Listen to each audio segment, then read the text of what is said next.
बहुत बड़ा ये है कि हम सिर्फ उनको मानते हैं, उनकी नहीं मानते, क्योंकि हमें ये खुशी होती है कि चलो हम में से भी कोई था तो हम जाके वहाँ माला चढ़ा देते हैं, सर माथा टेक लेते हैं। मैं ये इन लोगों को कह रहा हूँ, ये जो ये नई वाली नस्ल खड़ी है राम कुमार वाली, देखो सीखना पड़ेगा। अभी एक मुझसे गाड़ी में चल के साथी कहा था कि भाई मैं तो बाबा साहब का मिशन चला रहा हूँ, अभी दिखा नहीं मुझे यहाँ कहीं। मैंने उसको कहा कि ठीक है फिर बताओ बाबा साहब कब पैदा हुए थे, तो बता 14 अप्रैल। मैंने कहा सन बताओ, तो सन बता नहीं पाया। तो बताओ कैसा मिशन चला रहे जब आपने नहीं सर। आज तो बाबा साहब को भी हम चर्चा कर रहे थे, वो भी पूछ रहा है जो बाबा साहब की जीते जी सब यात्रा निकाले, वो संगठन बाबा साहब कह रहा है कि बाबा साहब से बड़ा कोई था ही नहीं। जब वो कुछ करता तो सबसे पहले कोट करता कि बाबा साहब ये कहते थे, समझ रहे हो? क्योंकि बाबा साहब वो ज्ञानी पुरुष थे, जिनकी महापुरुष, जिनकी हर सब्जेक्ट पे थ्योरी है, कुछ ना कुछ हर जगह उन्होंने अपनी बात रखी है। कोई सब्जेक्ट ऐसे जिसपे बाबा साहब ना बोले हो, जिसपे उन्होंने विचार ना रखे हो। तो जब आप पढ़ोगे ना, उनकी वॉल्यूम्स हैं। मैं आपको फिर कह रहा हूँ, आजकल एक जो नया ट्रेंड हो गया ना, वो मसीहा भगवान बनाने वाला, उससे बाहर निकल जाओ। पैर छूना, हाथ मिलाना, फोटो खिंचवाना, इससे कुछ नहीं बदलता। तुम मेरा ज्ञान ले सकते हो इससे, अभी मिले, जब तुम पढ़ोगे तभी मिलेगा तुम्हें तुम्हारा ज्ञान। चाहे तुम मूर्ख बन जाओ और 2-4-10 साल बाद कहना कि हम तो कुछ कर ही नहीं पाए, या फिर पढ़ना लिखना सीख लो।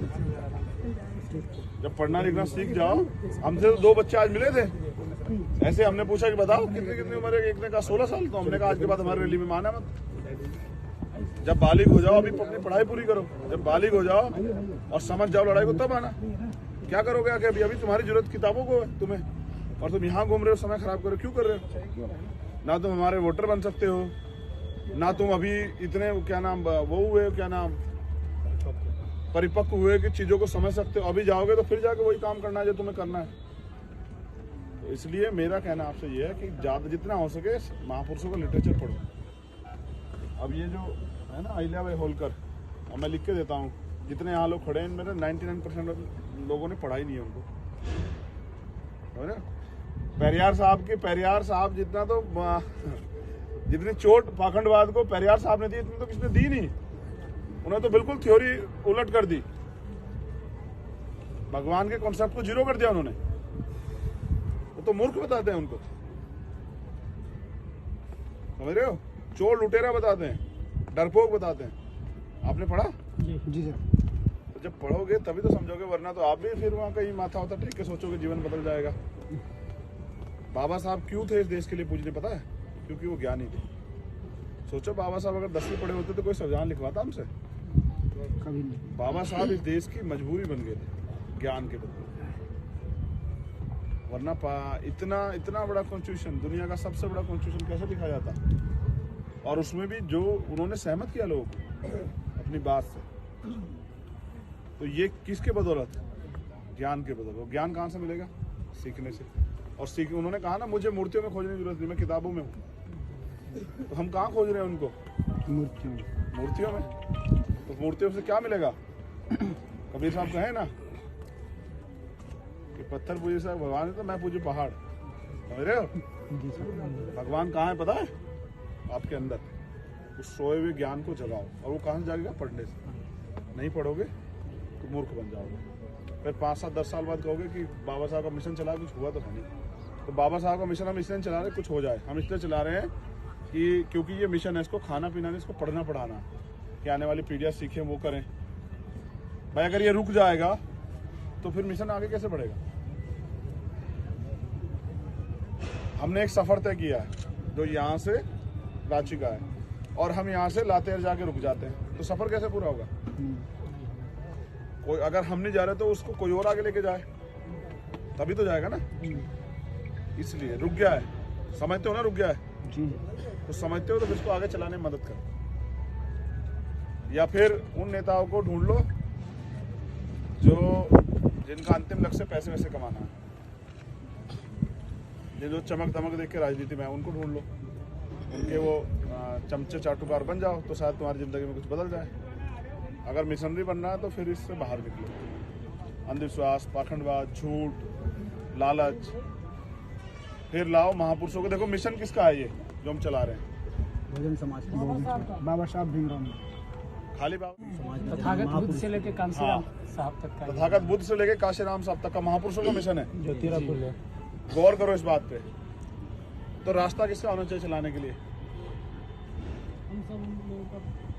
नहीं, रास्ता भी बुद्ध के उनका सिद्धांत पे चलने की जरूरत है। होना। जब मिशन उनका है ना तो रास्ता भी उन्हीं का होगा। उन्हीं का होना चाहिए। अगर आप ये सोचते हैं कि रास्ता अपने से पूरा कर लोगे, नहीं कर सकते ना, नहीं नहीं कर सकते। जब तक आपके अंदर दया, करुणा, मैत्री, भाईचारा नहीं आएगा, समता, समानता, बंधुत्व, भाईचारे को आप नहीं समझोगे। जब तक आपके अंदर ये 4 चीजें पैदा नहीं होगी, ईमानदारी, संघर्ष, संकल्प और समर्पण, जब तक ये 4 चीजें नहीं आएंगी आप आंदोलन में नहीं चला सकते। याद रखना, जब आपकी बोली लगेगी तभी बिक जाओगे। समझ रहे हो? क्या क्या? ईमानदारी, दूसरा क्या? संघर्ष, तीसरा संकल्प, चौथा समर्पण, त्याग।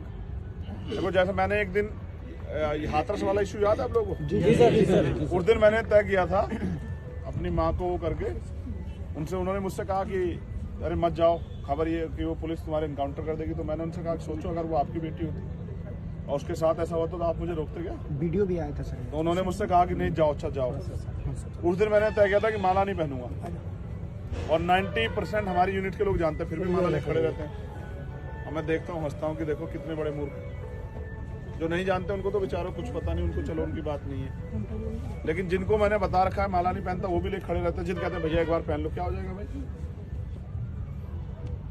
मैंने भी ये संकल्प लिया है आप सब लोगों के सहयोग से कि जब तक बाबा साहब अम्बेडकर और माननीय काशीराम साहब का सपना पूरा नहीं होता तब तक हम माला नहीं पहनेंगे। और मेरा मन है माला पहनने का, इसलिए इस देश में प्राइम मिनिस्टर बनना है, इसलिए मैं यहाँ झारखंड में हूँ। समझ रहे हो? वरना अगर मुझे विधायक MP बनना होता, मेरे यहाँ बहुत बड़ी जगह, वहाँ 403 विधायक बनते हैं और 80 MP बनते हैं। क्यों सर? गलत तो नहीं कह रहा हूँ? कितने विधायक बनते हैं यूपी में? 403